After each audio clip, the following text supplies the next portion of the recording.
Ladies and gentlemen, welcome to the 2016 Folk Alliance International Awards Gala.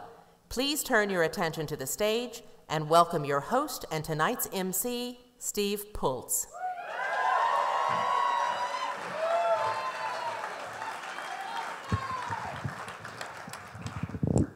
Good evening. My name's Steve and I'm an alcoholic.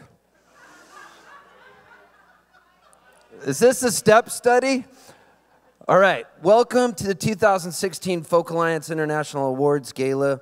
We're thrilled to have you here tonight to kick off 5 days of culture and connections.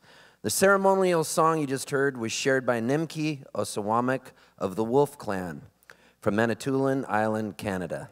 His song celebrates our gathering here from over 20 countries to share our songs and traditions. And it reminds us that long before this city stood here, long before steamboats plied the Missouri River, long before Lewis and Clark passed the original French fur trade fort that stood not far from this hotel, and long before Ted Cruz and Donald Trump, this area and this entire borderless land was home to many different tribes.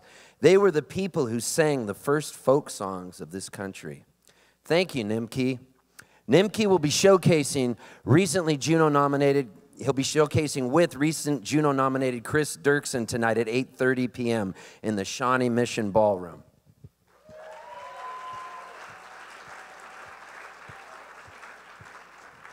I also want to thank some of our sponsors this evening. A big thank you to our opening reception sponsors. Brown's Irish Market. Yeah. The biggest cheer came from Irish Mython. Mid-America Arts Alliance and Culture Ireland. So, and we'd like to thank tonight's awards gala sponsored Prohibition Hall. Now, each year, Folk Alliance International, the world's largest gathering of the folk tribe, brings together over 2,500 community members. First-timers, like my friend Grant Lee Phillips, dyed-in-the-wool folkies, industry veterans, and emerging artists, all assembled with hotel staff at our mercy to share, learn, connect, and ultimately to get gigs. Tonight, we celebrate our finest our community has to offer, from our Lifetime Achievement Award winners to the best of this past year. To start, we present the Spirit of Folk Awards. These awards honor and celebrate individuals and organizations who are actively involved in the promotion and preservation of folk music through their creative work, their community building, and their demonstrated leadership. This year, we honor 6 recipients, 3 from the United States, 2 from Canada, and 1 from overseas. We will hear a little bit about each of our recipients from various members of the folk community. So let's welcome our first presenter this evening. Please welcome the lovely Val Dan.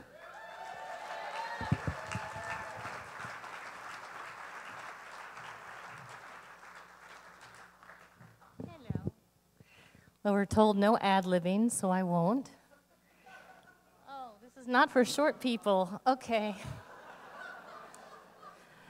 Anyways, I'm Val Den. I'm from Nova Scotia, Canada. And thank you. And a booking agent and the ambassador for the Canadian House of Songs. For House of Songs in Canada. I'm the Canadian ambassador for that. Anyway, I didn't tell Troy, hi, who I've just spent the week in Austin with, but I'm presenting you with your award. It's a big surprise secret. Hello. Troy's 25-year career has been international, seen him with an international gold record, co-writes a New York Times top 10 critics list, and 8 full-length CDs as a lead singer in the band Loose Diamonds. Bruce Springsteen has called Campbell a rare voice with a high, lonesome sound. Troy founded the House of Songs in 2009, which is an artist program bringing singer-songwriters from all over the world to live together and write in the House of Songs. And it's taking us from the house in Austin, where we spent this past week with Sweden, Canada, the US, and, am I missing anybody? And Denmark, sorry to the Dane. And Wales, and Gareth, sorry. We've been on lack of sleep, and I'm ad-libbing, so sorry. Anyway, the House of Song has taken us from Austin, Texas, to castles in Denmark and around the world. And what we do is the House of Songs is a place that fosters collaboration between musicians through songwriting sessions and showcases. I'm proud to call Troy a dear, great friend, a colleague in this adventure as the ambassador of Canada for the House of Songs, which I'm so proud to be affiliated with and to be part of the team. Congratulations, Troy Campbell. Come on.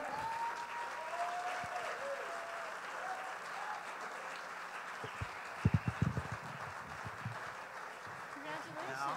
Oh my God, I didn't know I had to go first. That's crazy. Nor did I. Thank you, Val Den. It is an honor and a privilege to be before you today, and I had no idea until last week that this was happening because I suffer from folk fear, and I was told by a psychiatrist that this would be the best way for me to get over it. And I'm just really, really honored. For me, it started out when I was 16 years old, living in Southern Ohio. I'm from a mixed-race family, growing up in Kentucky. Huge music nerd. Huge music nerd, and I met a man named Alejandro Escovedo who was in a band. And I went to a party after his show. My little brother and I would sneak into all the punk shows. Anything that the public radio would play, we would sneak into. And I remember telling Alejandro after his set, this was 1986, this is how old I am, and I told him about every song he played that was a cover. I knew who produced it. I love that he had did the Velvet Underground, then he went right into a recent Dylan piece, and on, and finally he just stopped me. He said, you know, you and your little brother are pretty cool. You should start a band and you could open for me. And I didn't play music, but I just needed, I didn't. I just talked a good game, but I needed someone to take the lid off of all of this that was going on in me, all the Clash music I listened to, the Woody Guthrie, everything that I'd poured into myself so that I could just get out of the misery that I was in. And when he told me that, I immediately went home. My little brother was crying, saying, why do you promise these things to people? We started a band. I wasn't good at writing other people's music, so I just had to make up my own songs about what I knew. A year later, Alejandro and his brother Javier came back, and I had 10 songs. I opened for him. And the first thing he said, Val, was he goes, so what are you, like the coolest guy in Dayton, Ohio now? I was 17. And I said, no, but I have a girlfriend. and then Al said, you know what? This is great, but you need to get out of here. You need to go to Austin, Texas to get your ass kicked and learn about real music and to get your chops up. You can live on my floor. And I've never forgotten that. And I absolutely did that. And I believe with all my heart, I think it's Timothy Leary was asked. I work for Rocky Erickson. I don't know if any of you know who he is, the king of psychedelia. So I had read this quote, and they were being sarcastic, and this was 1963. They said, so, Mr. Leary, now that you've opened up all these minds, what are they supposed to do? And his answer, which is my life now, was, well, of course, go find the others. And that's where I'm at today. So that's what the House of Songs is, and this is the House of Songs. So I want to thank you, Folk Alliance, Val Den, Sweet Folk, and we just want to keep this working because it's really important that we do this. You know, this is an important political year, but every year is an important political year. So the House of Songs is just about being open and about sharing audiences, and we're up on the 600th floor, throwing down, and we'll be fighting with the blue tape here as soon as possible back in the hallway. So thank you very much. Thank you. Okay, thank you so much. Hey, so I good love to you, see buddy. I love you too. Thanks a lot, Troy. Thanks a lot, Val. All right, please welcome Erin Benjamin. Look at her. She's beautiful. I have to put this in the stand. I think I got it. Hello, everyone. My name is Erin Benjamin. I'm the Executive Director of Canada's new Live Music Industry Association, Music Canada Live, and I'm a former board member of Folk Alliance. And it's a real honor and privilege to be here today to surprise my incredibly wonderful friend, Phyllis Stenson. Phyllis is the founding executive and artistic director of the Harrison Festival in Harrison, beautiful Harrison Hot Springs, British Columbia. Through her leadership, the festival grew from a grassroots volunteer organization to an event of national significance while still maintaining the strong ties of community. Well respected by her peers nationally for her innovative programming and as a willing mentor, Phyllis continues to be active in serving communities across Canada in her retirement. This woman wrote the book on how to build cross-cultural relationships, literally. She is adored by artists, audiences, and industry from coast to coast to coast in Canada, and she has been an incredible mentor to me and many others in working in the industry for decades. It is a wonderful thing for me to be able to ask you to join me in congratulating the incredible Phyllis Stenson.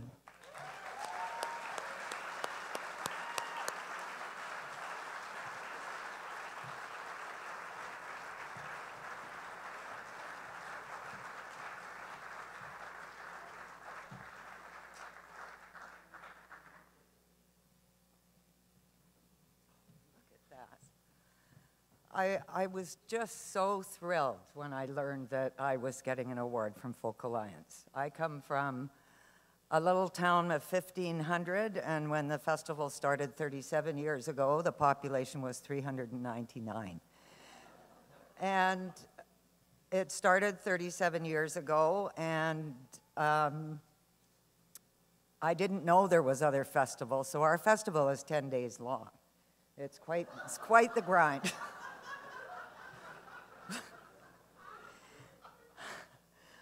I'm so honored and so humbled, and I just feel so blessed to be working with a community like this in the work that I've done. And I've had many mentors over the years. I've made many good friends, and it's just been an exceptional journey for me. And I was actually 28 years ago, I guess it was, I was at the first Folk Alliance gathering in Malibu when I was 14. And when Clark and Elaine Wiseman had a vision, and I think there was only about 120, 150 of us there on the beach in these funny little cabins. And it's just so amazing to see where this organization has gone and the strength that it has shown the community. So I don't know how this happened, but thank you so much. The folks at home are so proud of me. Thank you.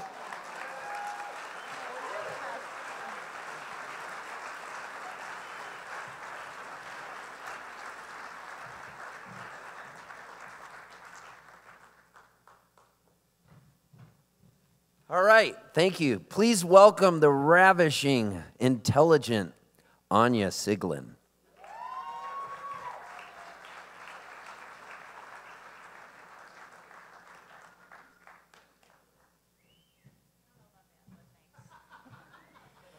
So as my dad knows, I hate being up here, so I hope you appreciate it. So for over 4 decades, Dave was the pulse of the ARC, ushering in through boom times and hard times, shaping it into one of the most cherished and respected venues of its kind in the country. His uncanny ability to recognize talent, his commitment to providing a venue for emerging as well as established artists, and his philosophy of presenting music that deserves to be heard rather than what's popular at the moment are the traits at the heart of the ARC's mission. So, congratulations. And he taught me everything I know.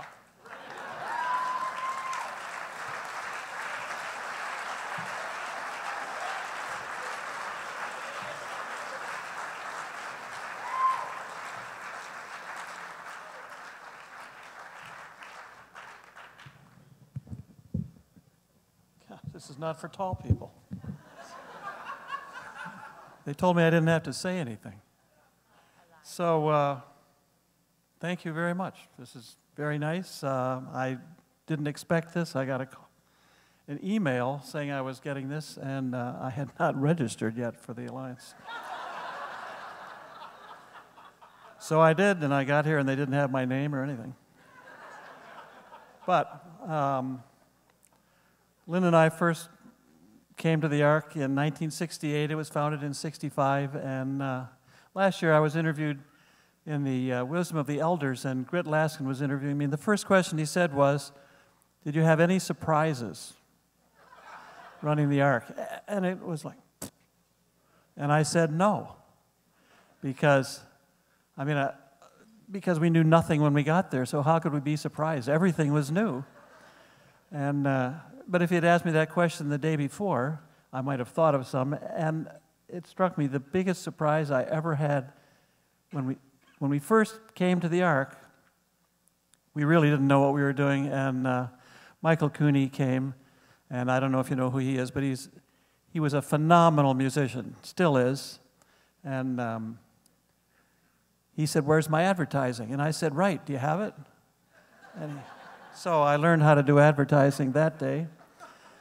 And then a couple of weeks later, Bob White, Grady Tuck, and Pam Ostergen, who you also may not know, but they were unbelievable musicians. I donated all the tapes of all the shows that I recorded, which is over 2,000 of them, to the University of Michigan. It's going to go online. You'll be able to listen to these shows.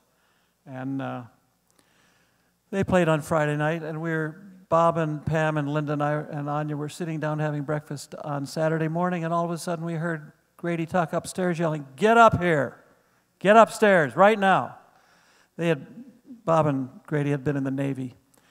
So we went upstairs, and there's Grady, dripping wet, with a towel wrapped around him, pacing up and down on the landing, and he said, "Get up against the wall," which we did immediately.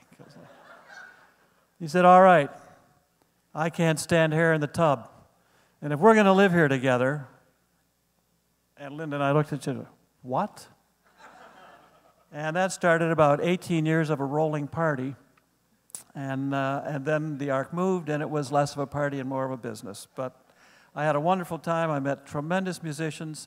I got to listen to shows every night. It was fantastic. I had a marvelous time. And they told me this award was they just announced for people who are actively progressing the music. So I guess I'm actively doing it by retiring 8 years ago and getting out of its way. So thank you very much.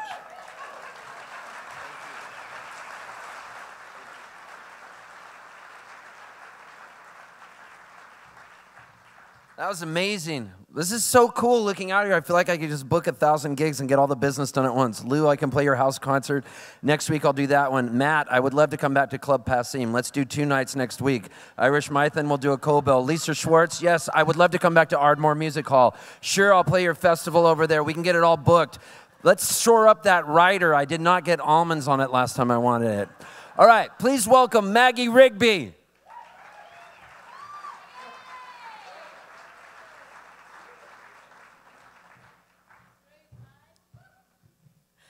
Hi, I'm Maggie. I'm from the May Trio from Melbourne. It's a total privilege for me to present this award tonight. I'll read what I'm supposed to read. Don't deviate from the script. That's what they say. Since bursting onto the folk scene at the end of the noughties, Mercury Prize nominee, traditional English folk singer Sam Lee, has blazed a trail as an outstanding singer and song collector.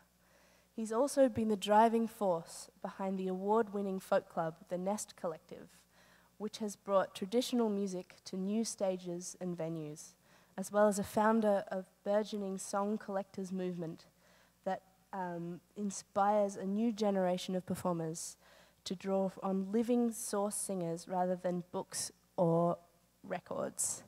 Sam Lee is a total legend, and it's a privilege for me to present this award to him tonight.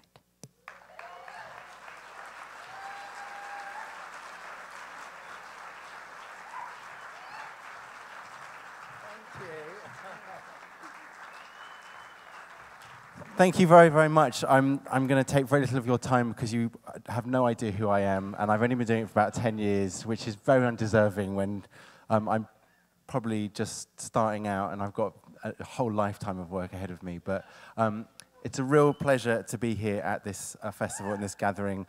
What goes on here is tremendously inspiring, and us lot over in the UK can learn a huge amount from the passion and attitude that goes on in these rooms. So have a wonderful weekend ahead of you, and thank you very much for having me. Cheers.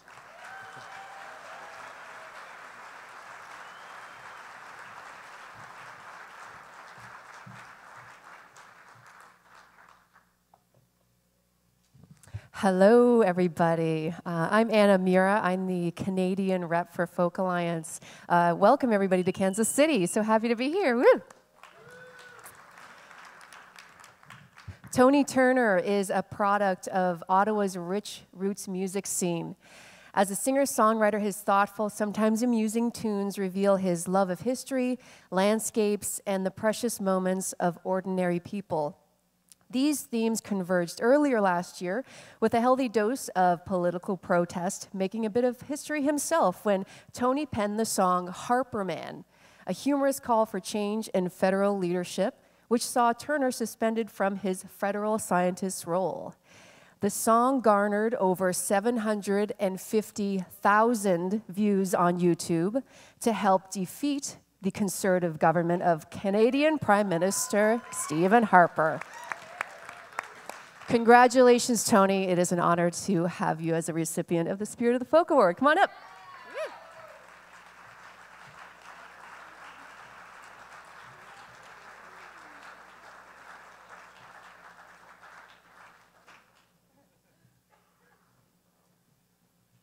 Wow, this is truly amazing. I was stunned to get a phone call saying that I had won this award, and partly I was stunned because it really took a team of people. Yes, I wrote the song and I performed the song, but we had a team of people who posted it on YouTube. We had a choir of singers singing behind me. We created sing-along events all across Canada, and once I got suspended, once the news media found out about it, it went crazy. It went viral. It was actually more than 750,000. It was over 2 million. Because the newspapers embedded the video on their newspaper sites, and it went crazy. I really need to thank Chris White and Andrew Hall, who were part of this Harper Man team. We had Harper Man swag, we had mugs, we had T-shirts, we were really in protest mode. And this what I think my situation shows is what the protest song can be in the 21st century, with when you combine a song with YouTube, social media. It was the number 2 most tweeted hashtag on Twitter during the election campaign. After the first one was "pee in a cup," and if you don't know what that's about, ask a Canadian. And then finally, I'd just like to say thank you to Folk Alliance, and also to remind what I was reminded of, and I think Canadians were reminded of, is how important freedom of expression is, regardless of whether you're a public servant or you're a Canadian citizen or American citizen. Don't ever let anyone take it away from you. Thank you so much.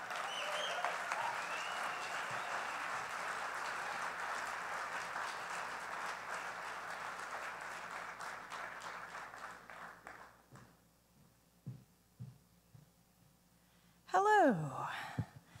My name is Betsy Ellis, and I'm so happy to be here with you all tonight. And I'm right here in Kansas City. I'm part of the duo Betsy and Clark, and I'm a fiddler and an instructor of fiddling and all such things. But it's truly an honor to be a part of this ceremony tonight. I have the privilege of telling you a little bit about my friend, Violet Hensley. She's a fiddler, a fiddle maker, and Arkansas Living Treasure Award winner. Violet Hensley was born in 1916. She learned to fiddle in 1928 and started making fiddles in 1932.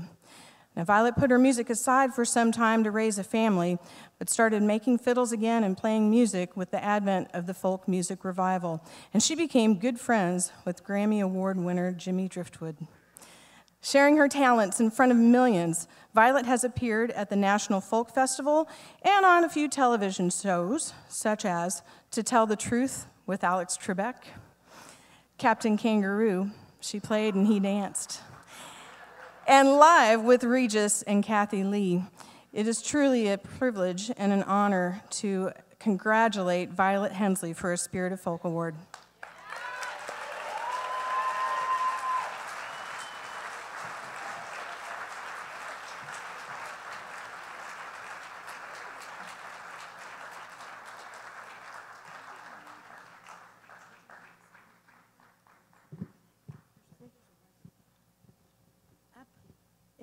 Yeah, that award is a banjo.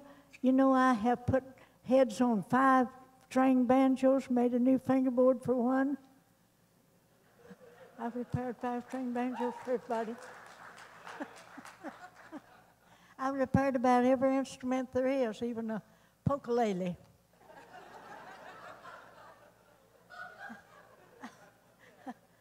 I never dreamed when I was 5 years old and following home the wagon, my dad taking corn to the corn mill to have it ground for make our cornbread, and he made fiddles. He made his first fiddle when he was 14 years old because his older brother wouldn't let him play it, the one he had. So I'd say, shoot, I can make one of them. Then, then when I was 15, I made my first one. And this is number 4.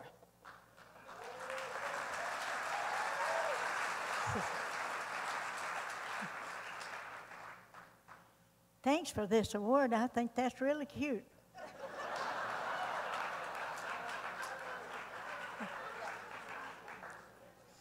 I never dreamed that when I started to make a fiddle and play one that I'd ever be out here having people coming to meet me and glad to see me. And I've just been me and never be anything but yourself. All right, please welcome Violet Hensley. I can't play without my feet.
Wow.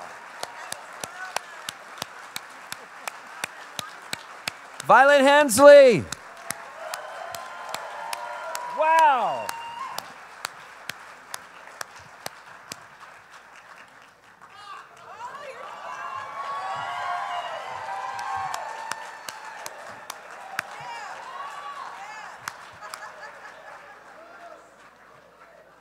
I used to do that and play the fiddle at the same time.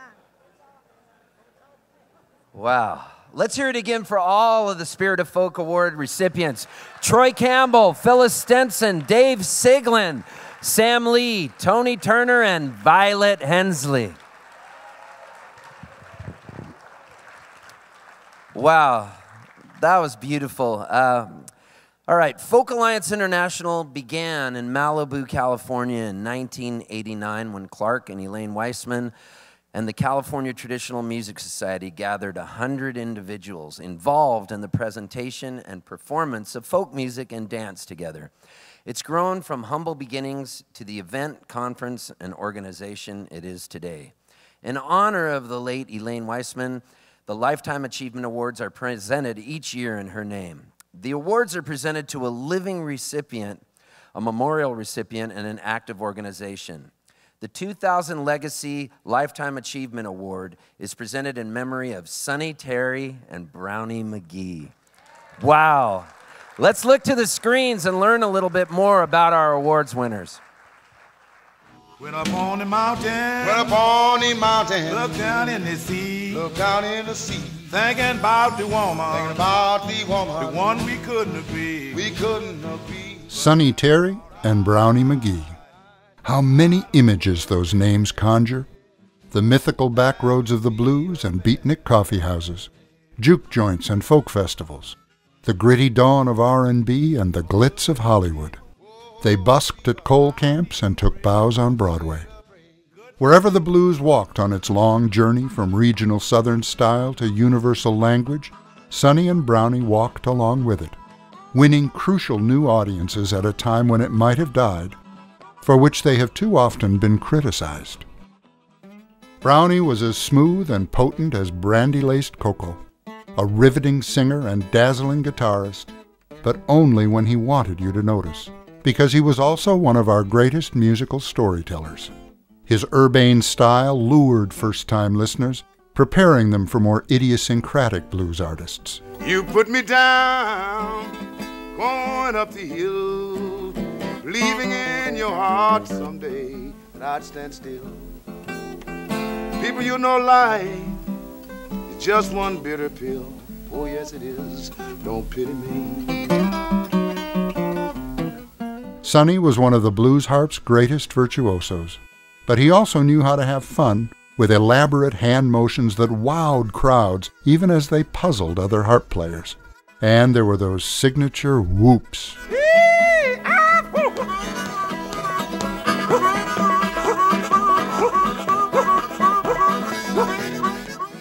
What makes their story even more remarkable is that these two didn't like each other much.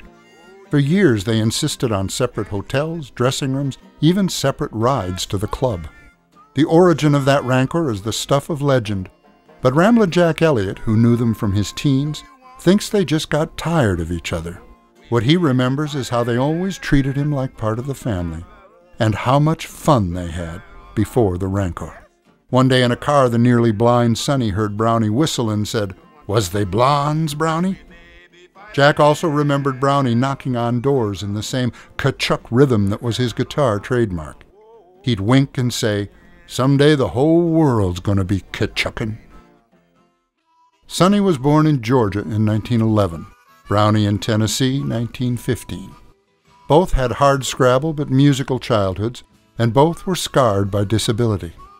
2 accidents made Sonny virtually blind, and polio left Brownie with a limp.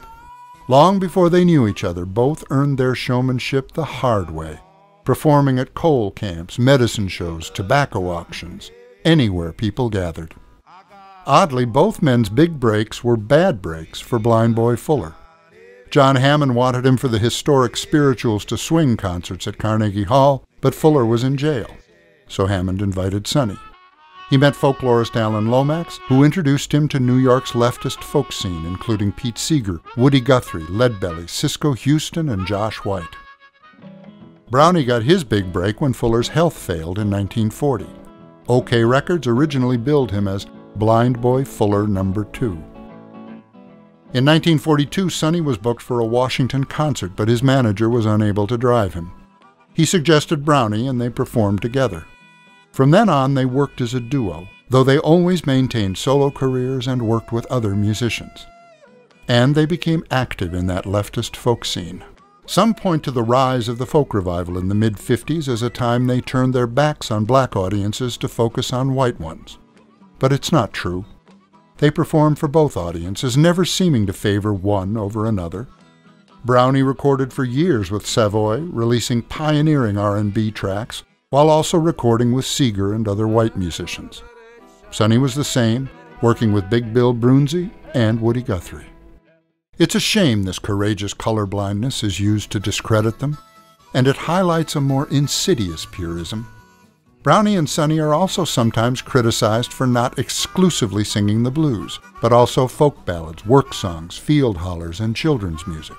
But songs like John Henry, Pick a Bale of Cotton, and Down by the Riverside are every bit as authentic to African American tradition as the blues. Down by the riverside, eh? Down by the riverside, down by the riverside. Brownie and Sonny did work increasingly within the folk revival, but that reflects more of a cultural change with blues, its growing popularity with urban white audiences, and its declining appeal among African Americans, for whom it held grim reminders of a vanishing past.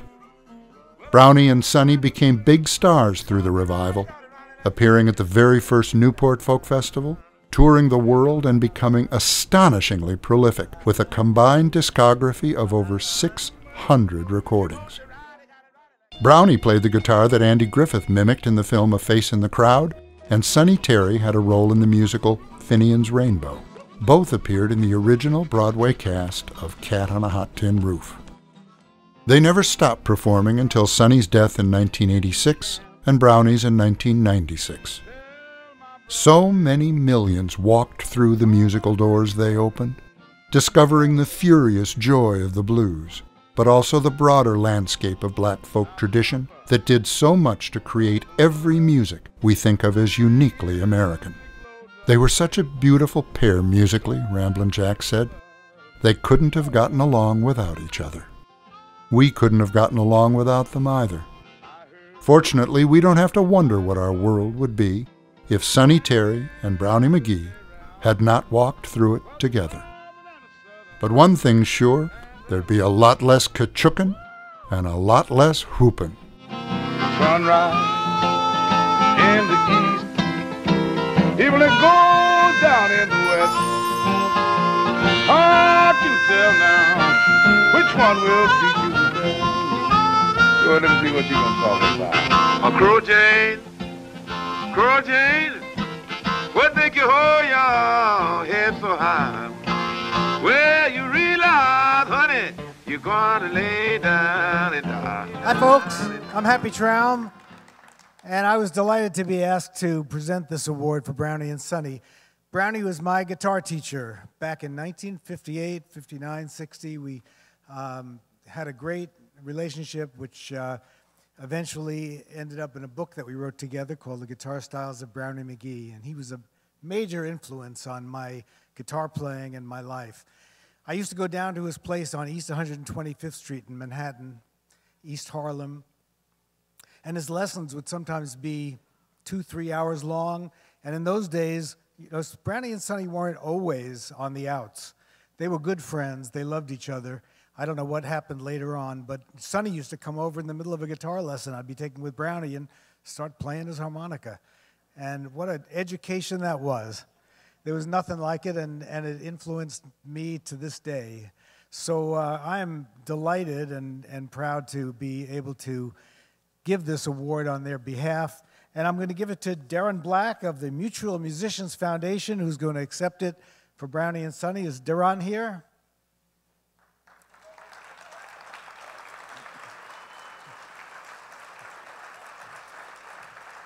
I don't have the award. You want to say something about your organization? The Mutuals, I'm sorry. Let me fix this thing here. A little bit taller, I guess, than others. All right, thank you. Good idea. The Mutual Musicians Foundation has been around going on 100 years now. And we accept this reward very humbly. Mix Dixon wasn't able to be here tonight, But I just want to say that it's this type of music, and it's this type of energy, and it's this type of love, and it's this type of soul that define who America is. If we could probably just put this thing in a package and just ship it across the world and make everybody listen to it, I think the world would be a lot better place. So thank you.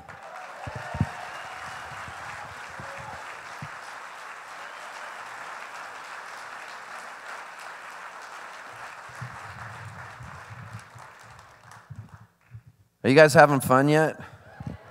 Me too. How cool is that, Happy Traum? I used to study from your books. This is crazy when I was a little kid. Wow.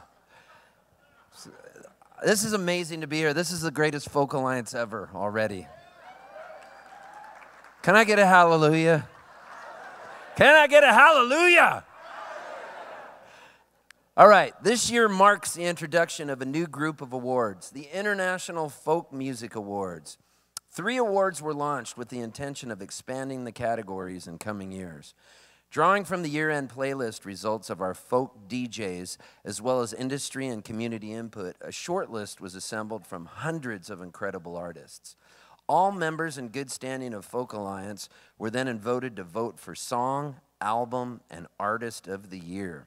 So without further ado, the nominees in our first category for Song of the Year are Get Up by Caitlin Canty and Steve Adabo,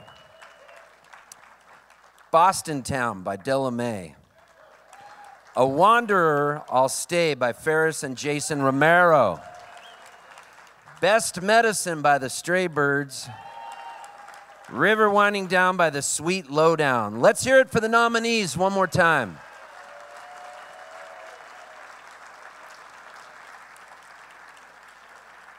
And now, to find out the winner, ladies and gentlemen, the 2015 Song of the Year is Best Medicine by the Stray Birds.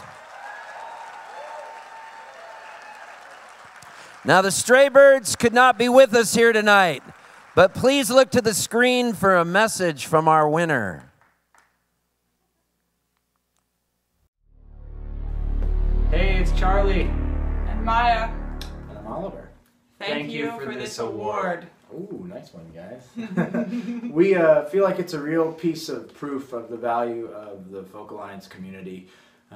It was at a Folk Alliance in 2011 when we were first inspired to make a full-length record and put together a band and start touring. We have played this song all over the world in your living rooms and festivals and exercise rooms and barns and vineyards and boats and islands, and we're so excited to keep doing that for years to come. Thanks to the Americana Agency, Yep Rock Records, our manager Biff Kennedy, all the DJs, all the promoters, and of course all of our friends and partners. Thank you so much for us. We miss you. We'll see you next year.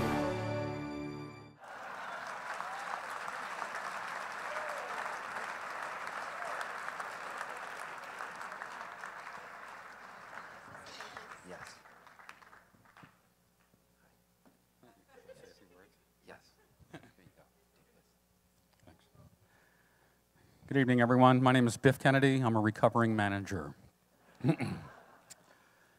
I first saw the Stray Birds at NERFA in a hotel room, and I was blown away, totally stunned by what I saw. I introduced myself to them after their set and offered to change the oil in their van. I wanted to do something to contribute to what we could do with this band, and we've worked together ever since. The band just got back last night from 2 weeks in Alberta and Saskatchewan and could not be here tonight, but we'll be back out on the road actually again tomorrow night. They asked me to say a few words real quick. First of all, I wanted to congratulate all of the nominees here tonight. We are honored to be part of that group of people. Really great. Maya, Charlie, and Oliver did ask me to send a few words of thanks to a couple key individuals. First of all, to Diane and Cheryl at NERFA, where the whole thing started. To Lewis Myers and Angus, Folk Alliance International, for giving us the platform to play our music globally. I would also like to thank John and Lucy at the Americana Agency, who book us 150 dates a year. It's unbelievable what they do. I'd like to thank the folks at Yep Rock Label Group, our label, Mariah, Billy, Glenn, Nellie, Brad Paul, all great people who have certainly made a contribution to all of this. I'd like to thank our international representative, Loudon Temple, in the UK, who books us over there once a year. We go over for about a month. It's been fantastic. And I would like to thank also all of the radio stations, the venues, and the fans who have supported the band. Really great to be here. Thank you very much. Thanks, Biff. This is the stand that it goes on, and you put your weed in it.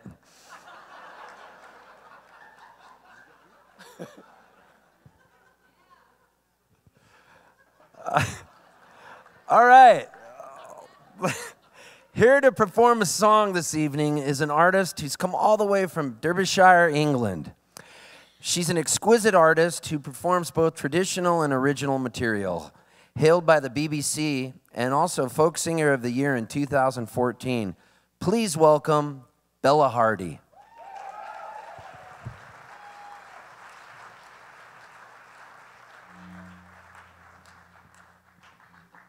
Hello. I haven't quite come from Derbyshire today. I'm actually on my vacation at the moment in Colorado. So this is quite a treat for me to just get to nip over to Kansas City and meet you all. I'd say go Broncos. I've been hiding out there for the last 2 weeks and learning quite a lot about American football. I've been humming and hawing about what song to do for you tonight, but I settled on this one in the end because it actually started its life in this very building, and I really wanted to bring it home. I came here 2 years ago to Folk Alliance for the first time, thanks to the EFDSS organization who are getting awarded tonight. And I arrived here and I saw that there was a songwriters competition that happens this weekend. And I thought, I can do that. And so I tried. I went up to my hotel room and I opened my notebook. And out fell a postcard from my sister. And the postcard was a little illustration by a Japanese artist called Yoshitomo Nara. And this cartoon is a little character, a little woman, looking exceptionally grumpy. And at the top of the card it says, "Oh my God, I miss you." That's the name of the artwork. And that became the name of this song. Unfortunately, I didn't quite finish it by the end of the weekend. I only had that one line as the lyric, but I finished the tune, and I took it away and I wrote these rather melancholy verses afterwards. So I just want to point out that the melancholy nature of this song is in no way tied into Folk Alliance. This is from my album With the Dawn. And please thank Ian Thompson here, who's playing guitar with me tonight.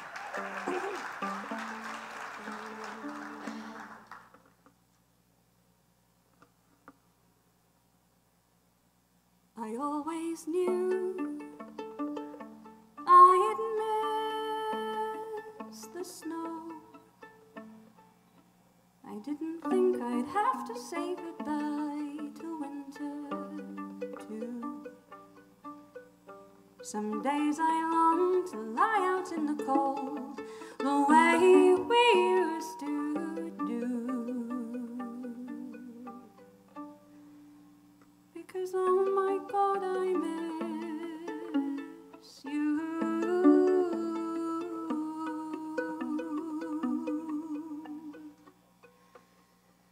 Oh my God, I miss you.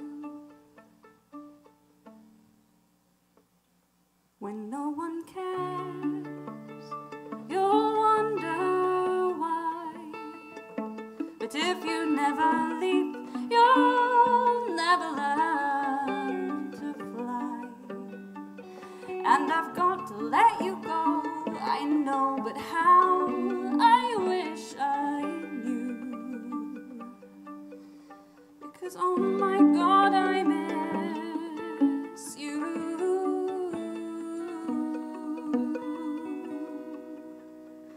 Oh my God, I miss you.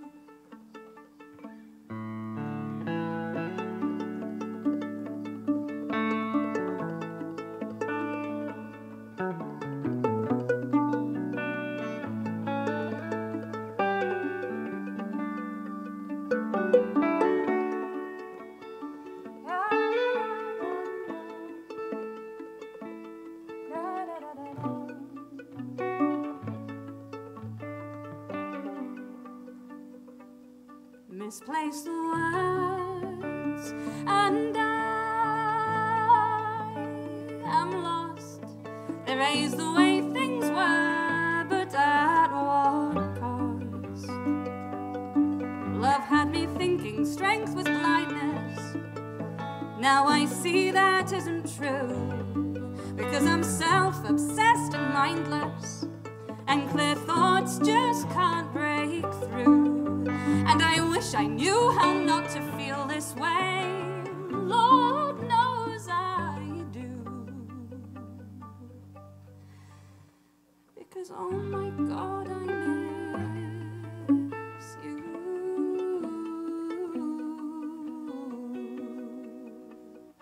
Oh my God, I miss you.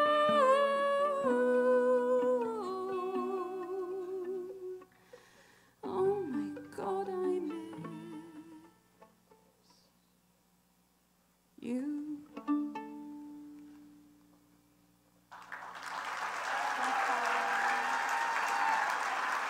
Thanks so much. Bella, that was amazing. Thank you so much. Wow. Ah, man. All right, so our nominees for the second category tonight for Album of the Year. Justin Bieber is not in this one. Thank goodness. All right, our 2015 Albums of the Year nominees are With the Dawn by Bella Hardy, Joe Hill's Last Will by John McCutcheon, Tomorrow Is My Turn by Rhiannon Giddens, The Social Music Hour Volume 1 by Spuyten Duyvil,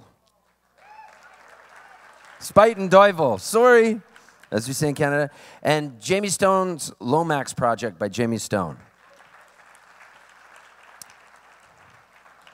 And now the winner of the 2015 Album of the Year is Tomorrow Is My Turn by Rhiannon Giddens.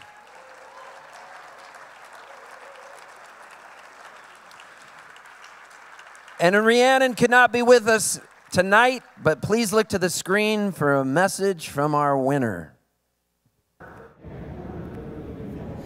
Hey everybody, I'm so sorry I couldn't be here tonight, but I just want to say how honored I am to receive the Album of the Year from the inaugural Folk Alliance Awards. I just think it's a wonderful thing because folk music is so important to my career and to my life, and Folk Alliance is so important to my career. I just remember attending so many years ago with the Carolina Chocolate Drops, and you know, they insanely put up the flyers in the hotel rooms with a cram full of people, and just the people that we met there, and you know, several of whom we've done projects with since then and are still friends with, and it's just a beautiful community. Folk Alliance is doing such great things to keep folk music alive, because we need folk music now more than ever. I mean, it's the music of the people, and you know, to everyone who is out there fighting the good fight, you know, we just got to keep going. And I'm just so thankful for the team that I have around me, for my family, for fostering that love of folk music and that joy and telling the truth of the human experience. So I just want to say thanks again, and I'm just really, really, really honored and really proud to have this award. So thank you.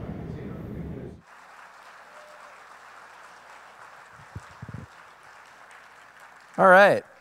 It's not just individuals and artists who shape our community.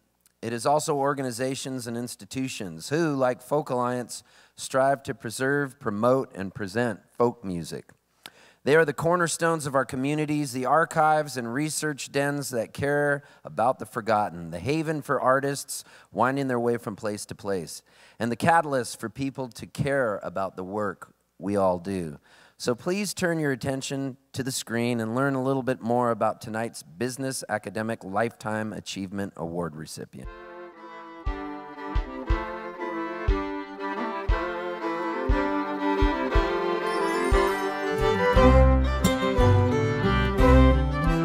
The story of the English Folk Dance and Song Society is the story of how folk music became what it is. The story of folklorists roaming the far places to preserve what was left of vanishing traditions. The story of courageous artists risking everything to prove that folk belongs everywhere great music is honored. and activists finding new ways to revive tradition in a changing world.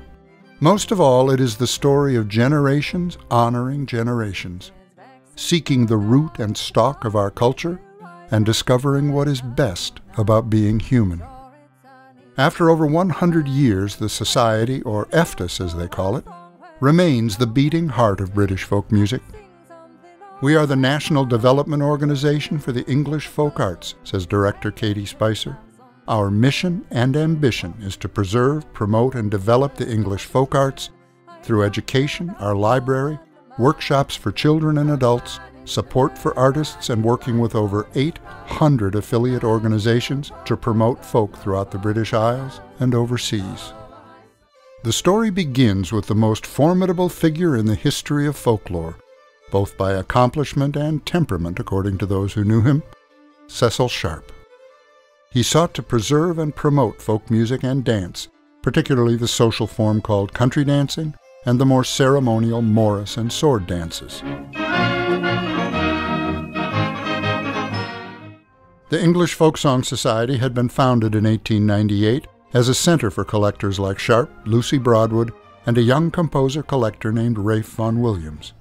In 1911, Sharp founded the English Folk Dance Society with the same mission but more emphasis on popularizing dance. In fact, it was as dance instructor that Sharp was invited to the States in 1915, where Olive Dame Campbell showed him British folk ballads she'd collected in the southern mountains. He went there preserving over 1,500 folk songs, an essential contribution to American folklore. But as much as Sharp wanted to popularize folk songs and dances, he was a purist, which often hurt those efforts. Folks out on a Saturday night wanted to have fun, not be scolded about where to put their feet or how to sing an old drinking song. But that same purism was why Sharp was such a meticulous collector and left us such a priceless legacy. After Sharp's death in 1924, people like Vaughan Williams and new Dance Society director Douglas Kennedy felt the great era of collecting was ending, and more focus should be placed on reviving folk traditions. The missions of the Song and Dance Societies merged, and so did they. In 1932, they became the English Folk Dance and Song Society, EFTIS. Kennedy replaced Sharp's purism with a welcoming smile. The Society promoted local folk clubs, creating do-it-yourself kits with recordings of authentic music and simple dance books with photos showing the steps. This is music and dance from the people, Spicer says. It's about participating, not getting hung up on the whys and wherefores. They wanted people to just join in and enjoy. The Society also began to promote folk festivals throughout Britain, reaching vast new audiences. Vaughan Williams risked his composing career with orchestral settings of English folk melodies at a time most critics dismissed folk as cowpat music.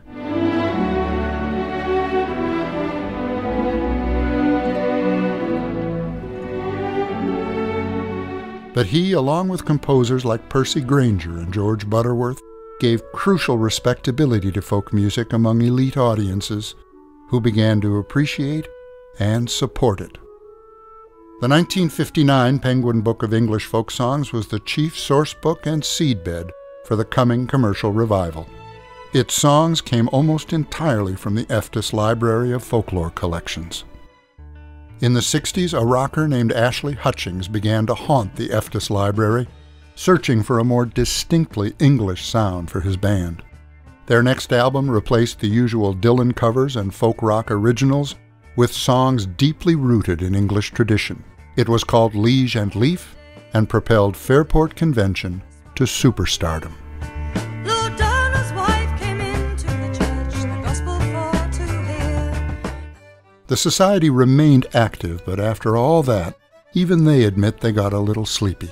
That all changed when a new generation of folk lovers banged on their doors asking to be let in. The old Society had one more revival up its sleeve, a revival of EFTIS. It's launched 2 epic projects, Take 6 and Full English, to make all its archives available online. Over 80,000 pages of traditional songs, dances, tunes, and customs.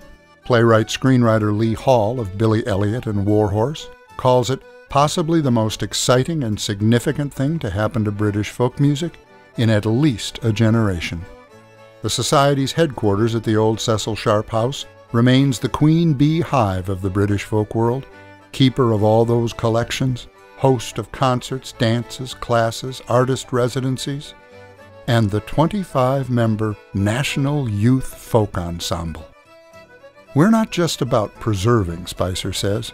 We want those traditions preserved so they can be an inspiration for generation after generation to do with what they will. Generations honoring generations. The Society keeps finding new ways to do its ageless job. But then this has become as much an English folk tradition as any, hasn't it? The tradition of making tradition new again. The tradition of the English Folk Dance and Song Society.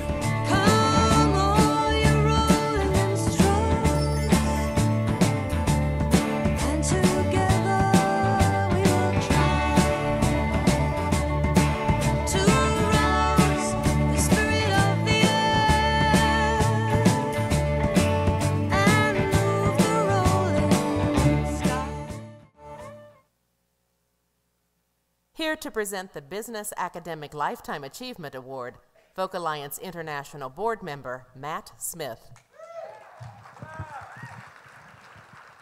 Thank you so much. That's what it's all about, isn't it? Making what's old new again. That's what we're here for. That's what we do. That is what we're part of. And it is a thrill to be here with you folks tonight. Accepting the award for FDIS here is the Chief Executive Artistic Director, Katie Spicer.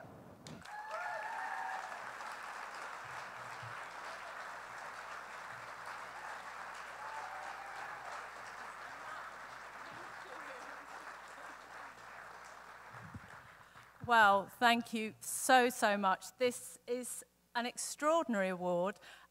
We were both thrilled and shocked when we got the email, and it really is a great honour for the work of the English Folk Dance and Song Society to be recognised by the North American folk industry.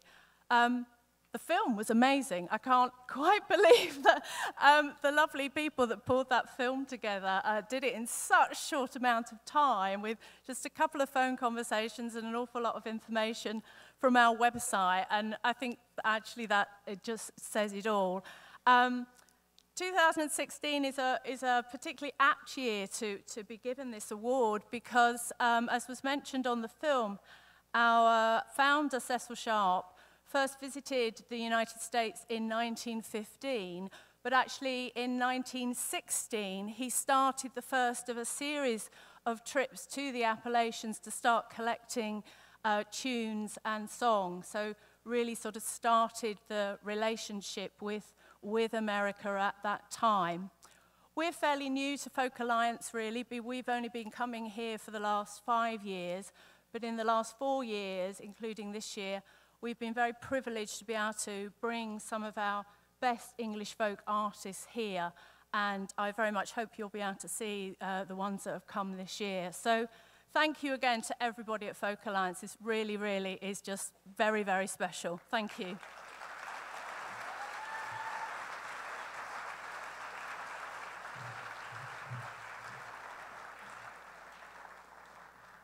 All right. Now the award for Best Meth Lab goes to Walter White.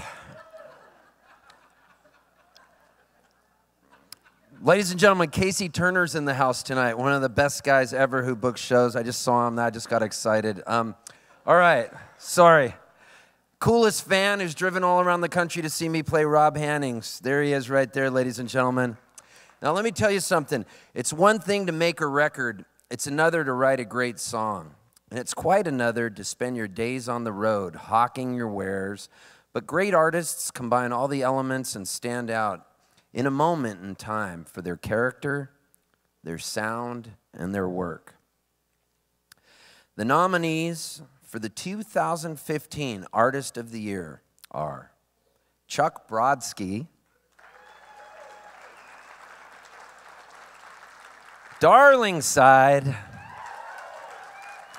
The Fortunate Ones, Jaron Blind Boy Paxton. And We Banjo 3. Give them all a round of applause.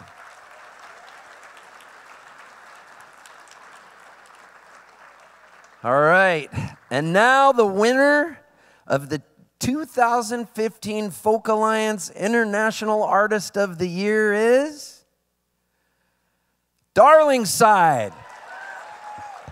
In the tracks where we lived our simple lives, kept our blinders on, eyes to the horizon. I know, no doctor, but I know you can't live it.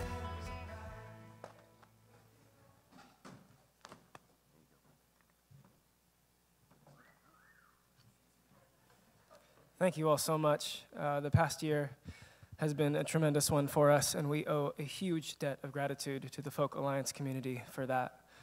We showed up 2 years ago at our first Folk Alliance, completely new to the folk world, and were welcomed so warmly by you all. We met artists who continue to inspire us. We met promoters and buyers and managers and agents who served as our mentors, who have served as our mentors, and sources of advice and wisdom, which, as you all know, young bands are sorely in need of. And we met folks who go on to become indispensable members of our team, like Mark Laurie, our booking agent, and 30 Tigers, our distribution company. We are super honored to be among the nominees this evening and sharing the stage with those other individuals who have been honored tonight. And we just want to let you all know that we feel extremely privileged to be part of this community with you. Thank you all so much, and we're looking forward to listening to some great music this weekend.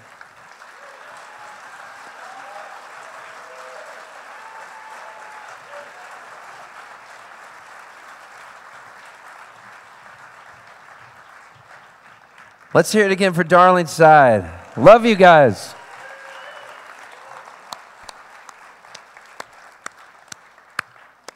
Wow, this is so fun being here tonight, and we're almost done. You guys have been such a good crowd. The only reason I'm up here is because I was playing Shelter Valley Folk Festival last year up in Canada, and I was standing eating some hummus with Angus, and he said, "Hey man, are you going to be in Kansas City?" And I said, "Yeah." And he said, "Will you be the MC of the awards?" And I said, "I'm not sure." And he said, "I'll give you $50,000. And I said, "All right, that's cool." But I've donated it back. No, I'm glad to be here and be a part of it. This next one I am really excited about because I was already talking to them and I love them. And they say, don't meet your heroes because it'll be a letdown. It's not. This guy is amazing. I'm really, really excited. Okay, so our Lifetime Achievement Award this evening is for a living legend. So many have blazed trails and lived lives we can only imagine or simply read of in a book. They've lived remarkable lives, carved our new creative corners, and shaped the way we look at our own community. Our final Lifetime Achievement Award celebrates one such person who was already a myth and a legend the first time many of us met him. Please turn your attention to the screen in celebration of this year's Living Lifetime Achievement Award, Ramblin' Jack Elliott. Working on that new road, $1.10 a day. Bob Dylan calls Ramblin' Jack Elliott the king of the folk singers. Mick Jagger says the Rolling Stones were Jack's #1 fans. Paul McCartney acknowledged learning a song from Jack, who said he could tell because he sang it with all the same mistakes I did. The Wall Street Journal dubbed Jack the sonic grandfather of just about every scruffy-voiced folk singer in the Western world. And in 1998, awarding him the National Medal for the Arts, President Clinton said this. In giving new life to our most valuable musical traditions, Ramblin' Jack has himself become an American treasure. The boy who would become Ramblin' Jack was born Elliot Charles Adnapose in 1931 in Brooklyn, New York, or what Jack likes to call a 45,000-acre ranch in the middle of Flatbush. From the first time his parents took him to a Madison Square Garden rodeo, that's what Jack wanted his world to be. In 1948, he ran away and joined the J.E. Ranch Rodeo, where a rodeo clown named Bramer Rogers taught him his first guitar chords. When his parents circulated a flyer about Jack, the Cowboys talked him into going home to finish high school. He began to hang out with other folkies in Washington Square, where Tom Paley put him in touch with Woody Guthrie, then living in Coney Island.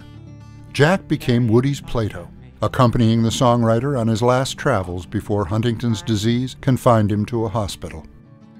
Jack learned so much that Woody said, "You sound more like me than I do." I ain't got no home, I'm just a rambling around.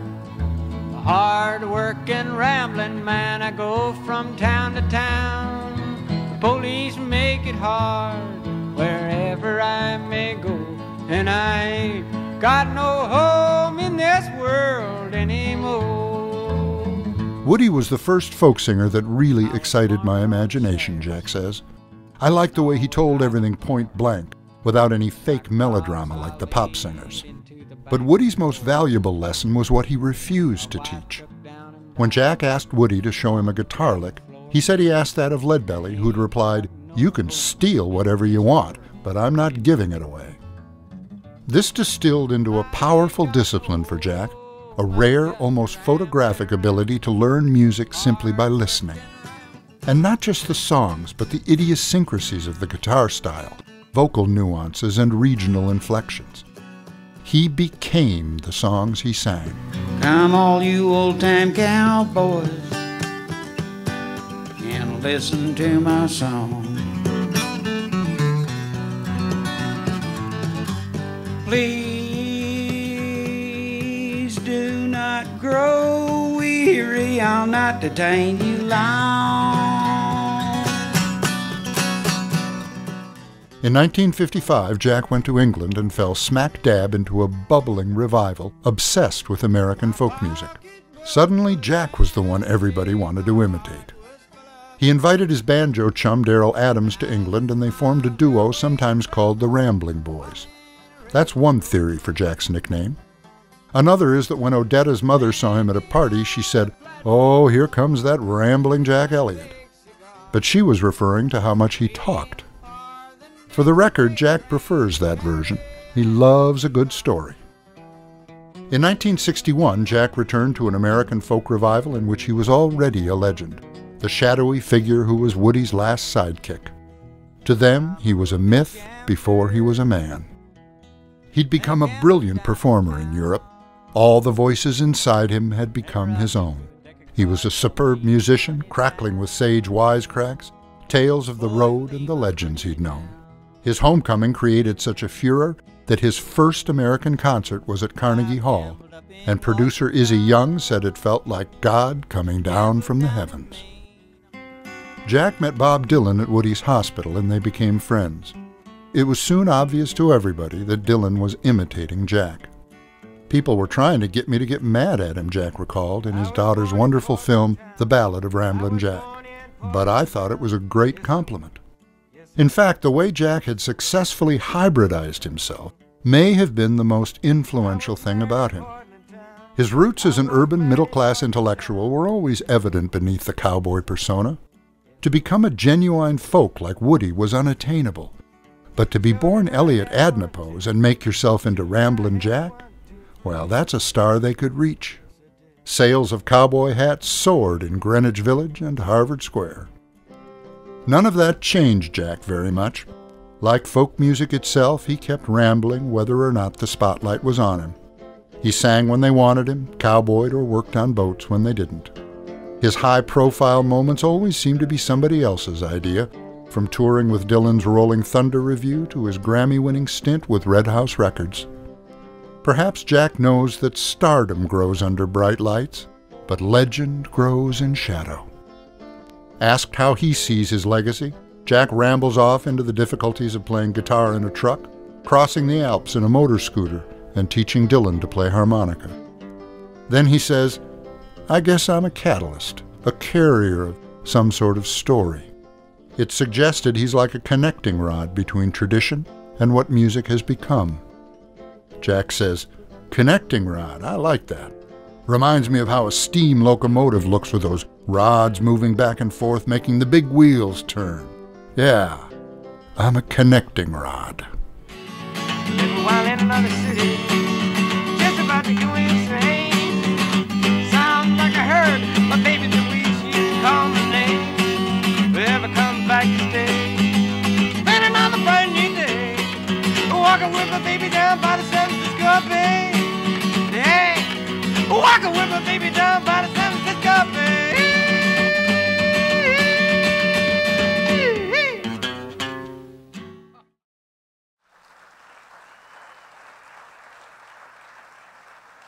Here to present the Living Lifetime Achievement Award, Folk Alliance International Board Member, Tim McFadden. Hello, everyone.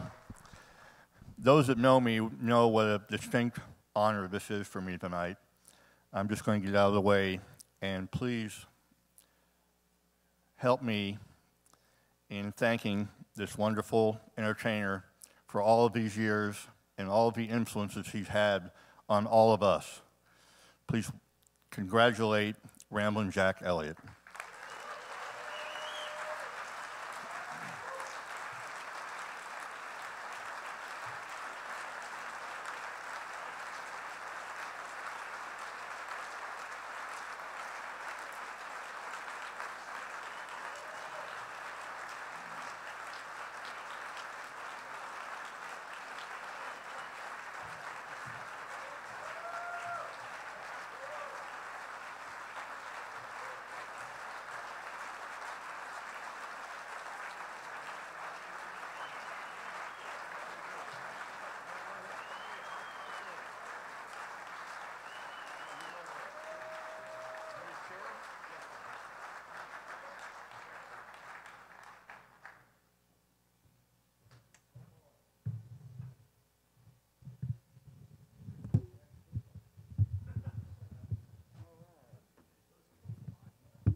Thank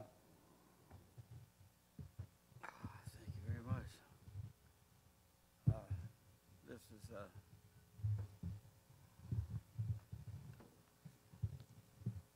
I've had some thrills, large and small. This is a pretty big one. I didn't bring my guitar. I don't like bringing it on airplanes. I was going to come in my pickup, but there wasn't time. Might need a capo. Oh, it is. There it is. Okay. Situation. This is a nice guitar. It's very similar to mine.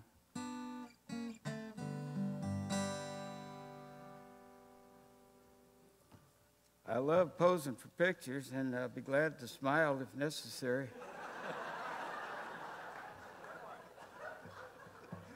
I worked in a movie one time with Chris Christopherson. I know how to act. I was in a scene. They later cut the scene out of the movie. The director took me out to dinner at Musso Frank's restaurant on Hollywood Boulevard, where all the directors like to go, just to tell me what a good scene it was and what a good actor I was. And we had a fine meal, and then they cut the scene out of the movie. Chris later explained to me why they had to cut the scene out of the movie. It was Chris's first movie, and he might have been a little nervous about his acting. I don't know. I thought he was doing fine. But he insisted that me and Slim Pickens did such a fine job of acting that we made everybody else look bad. I think that's just Chris being a silver-tongued devil. The song that I would like to play is a lot about Billy Fair, who just passed away 2 Fridays ago, a wonderful banjo player that I met down in New Orleans.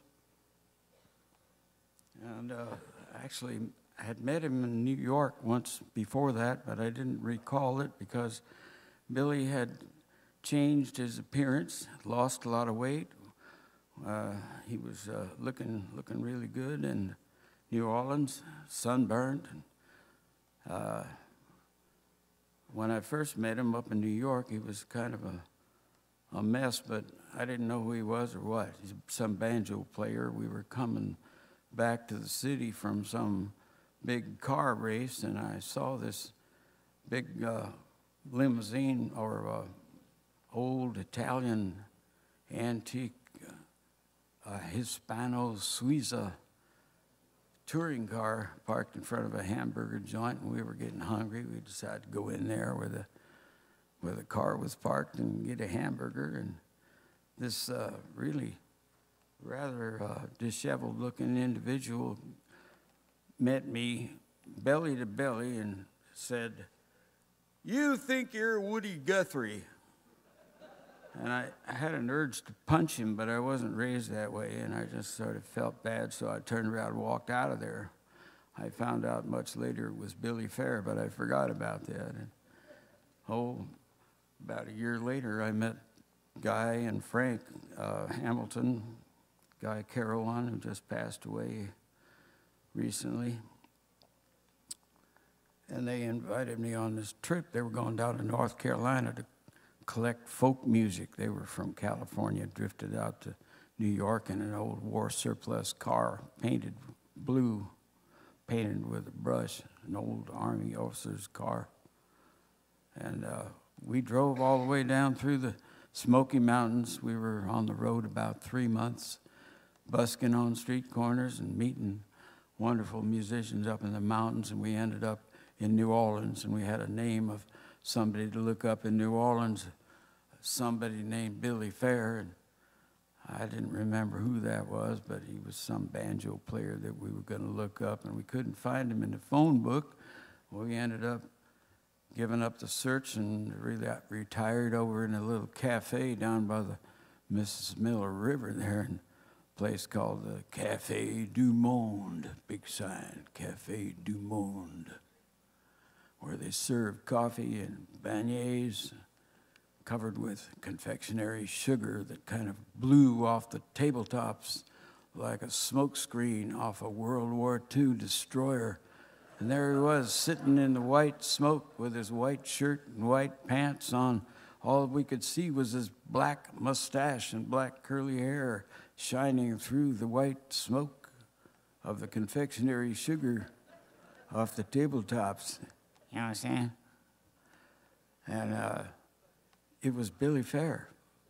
And I didn't recognize him, but he recognized us as lost musicians, and he invited us over to his pad, which was at 912 Toulouse Street. So I ended up writing this song about it, and it was called the 912 Greens. I think it was a play on words based on one of my favorite old blues by Jelly Roll Morton called the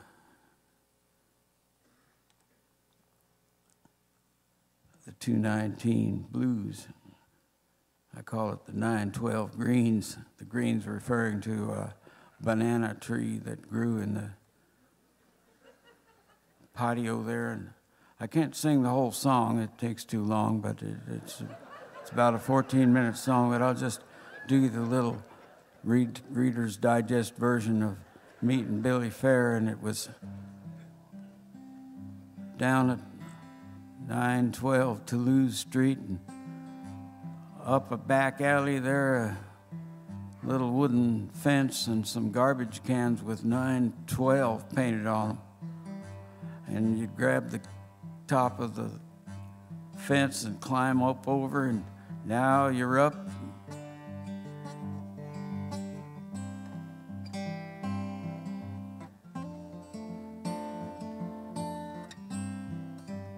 Landing lightly on the balls of your feet on the concrete of the patio.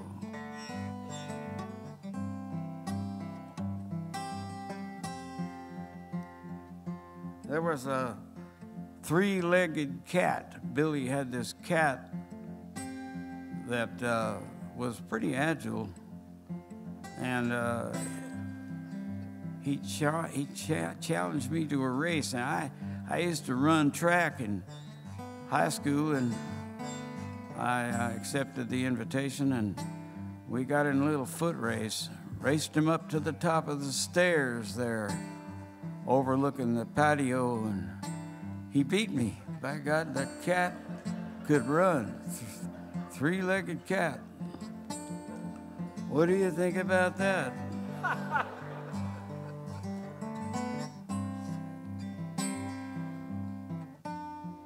Betsy, she knows what I'm talking about. You know what I'm saying?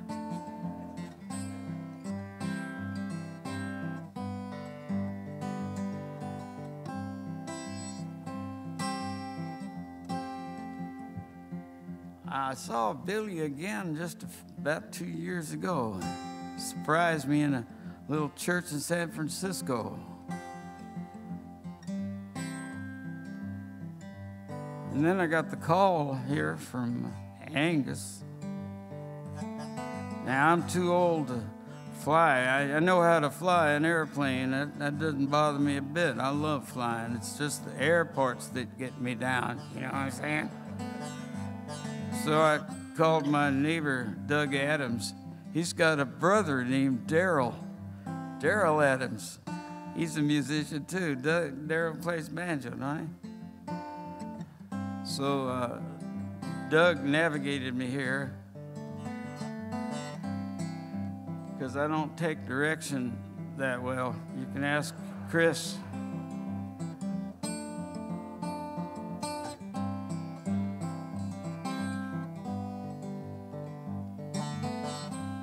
After that big, long first night there at Billy Fair's place, we ended up in a little bar down by the river with John Truman telling stories about the merchant marine and ships and the water, and I figured we'll just go out and get our seamen's papers and ship out.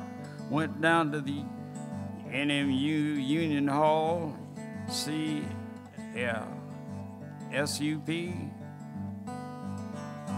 Got our seamen's papers, but they weren't shipping any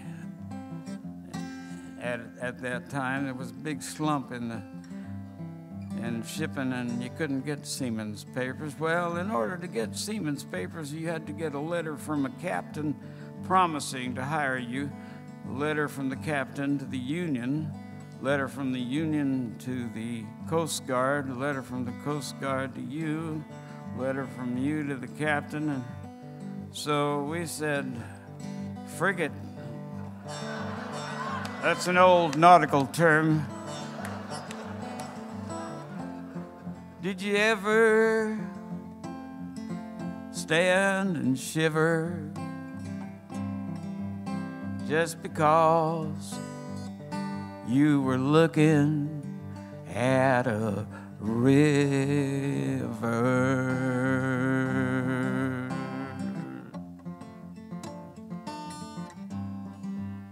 Goes something like that. You had to been there.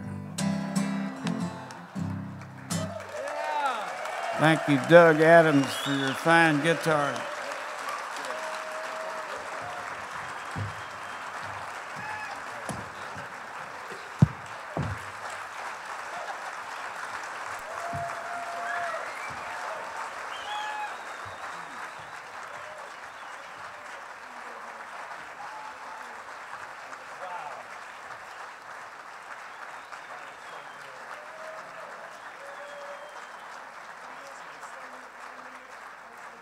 Ladies and gentlemen, please welcome to the stage the Executive Director of Folk Alliance International, Angus Finnan.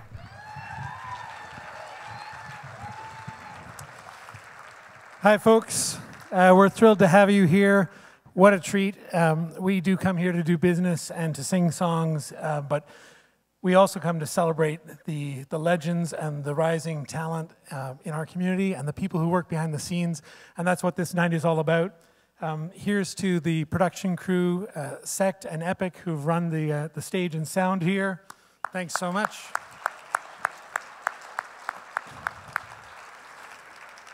We have over 250 volunteers here this weekend that make this happen as smoothly as it does. It wouldn't happen without them. We're thrilled for their support as well, so thank you.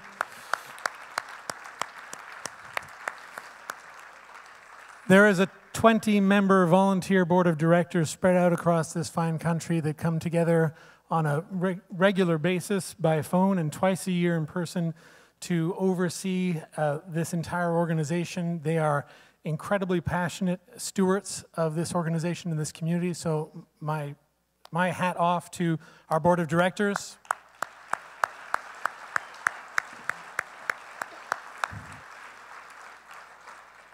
We've dreamed up lots of little ways to tweak things, and the awards gala is one format. I come up with the ideas. None of this would happen without the incredible staff that I have in place. You'll see them around all weekend, but Alex Mallet, Jenny Tonyas, Jared Rivers, Jen Rowe, Doug Cox, Anna Mura, Sheena Keene, Lely Capwell, Beth Hatch, Jim Schultz. There are many others. That's the core staff. Thank you so much for making this happen.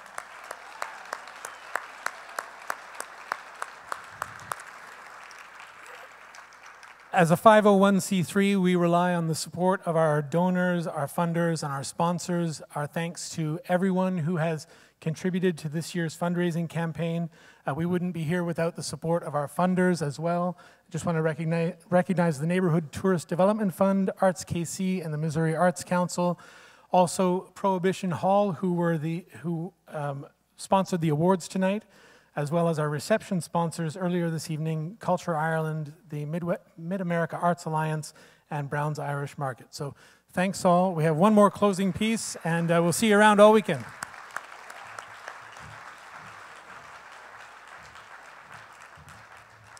All right, this is it.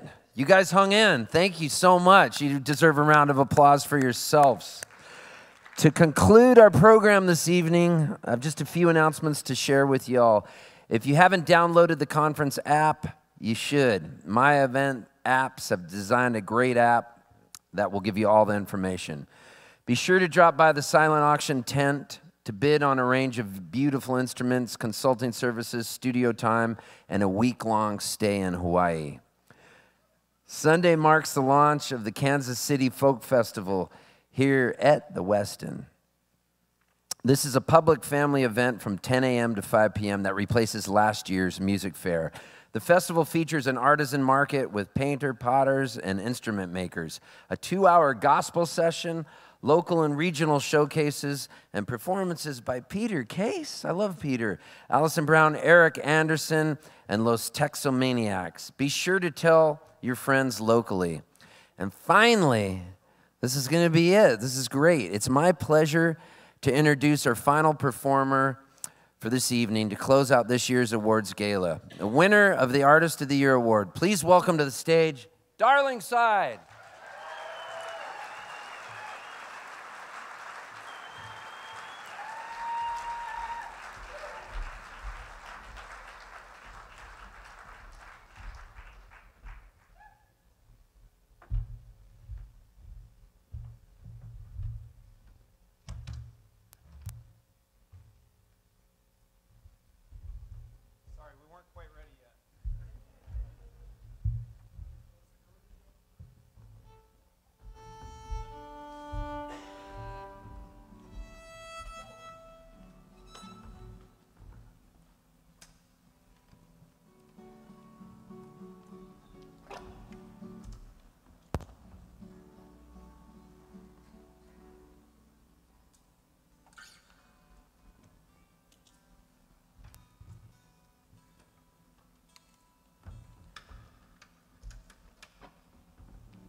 We're ready.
Ladies and gentlemen, thank you for joining us for the 2016 Folk Alliance International Awards Gala. Please feel free to attend the official artist showcases beginning in just a few minutes on the ballroom and lobby levels. Thank you, and enjoy the rest of your evening.